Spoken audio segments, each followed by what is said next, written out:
السلام عليكم. كانت عربة القطار ممتلئة منذ خروجها من المدينة، وكان الجميع يتحدثون إذا كانوا يعرفون بعضهم بعضا. وحين مر القطار قال أحدهم: هنا ترتكب جرائم قتل متكررة.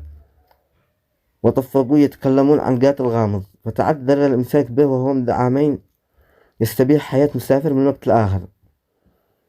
فكل منهم وضع افتراضات وأعطى رأيه.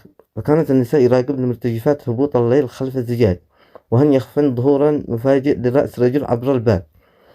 وصار البعض يروي قصص مرعبة عن لقاءات انفرادية مع مجانين في قطار سريع، وعن ساعات مرت قباله شخص مشبوه. كل رجل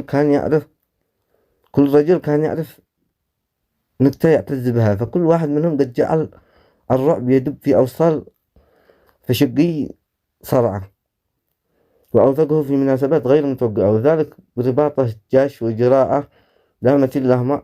فكان الطبيب بين المسافرين، وكان هناك طبيب يمر كل فصل الشتاء عابرا جنوب فرنسا.